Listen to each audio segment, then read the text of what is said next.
Hello everyone, I am Sister Stuti, Assistant Professor from the Department of Zoology, Patna Women's College. Today I will be discussing the topic the parental care in fishes. To begin with, let us see what is parental care.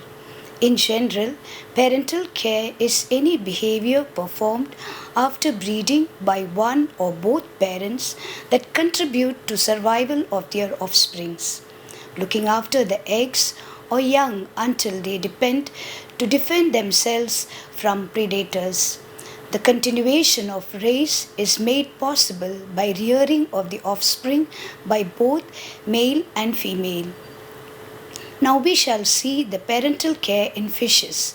Fishes as a group pay very little parental care to their eggs and young. Most of them are content to ensure fertilization of their eggs but bestow little attention on them. This lack of parental behavior is correlated with production of great number of eggs and sperms.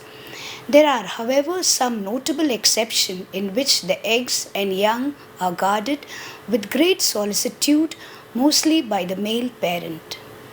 The various devices adopted by fishes are scattering eggs over aquatic plants, deposition of eggs in masses of definite forms, laying of eggs at suitable places, construction of nest, egg brooding in mouth and intestine, coiling round the eggs, the attachment of eggs to body, formation of integument cups, placement of eggs in brood pouches, deposition of eggs by ovipositor, egg capsules and viviparity.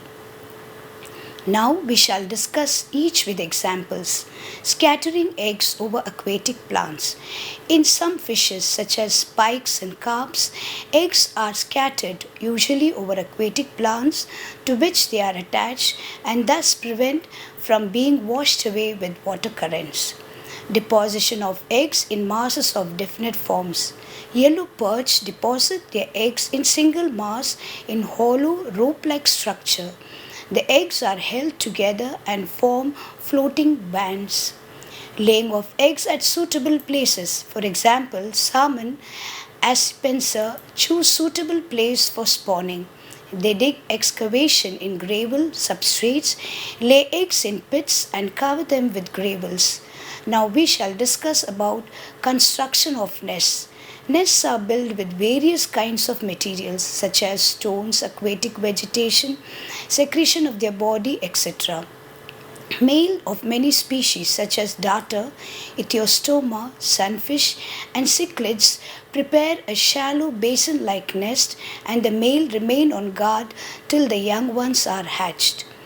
The male bowfin Amia calva construct a crude circular nest made of aquatic vegetation. The male stands on guard till the young ones are hatched. The three-spined sickleback builds an elaborate nest.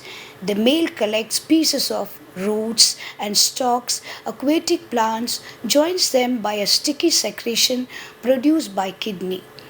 The nest is hollow barrel shaped. The male drives and induces the female into the nest for laying eggs and then chases her away. Enters the nest, fertilizes the eggs and guards them from intruders. Floating and foamy nests. Floating nests are made by American catfish in which the eggs are suspended in a mass of bubbles and mucus. The male Siamese fighting fish beta too builds a floating nest and sticks the fertilized eggs to the lower surface of foamy.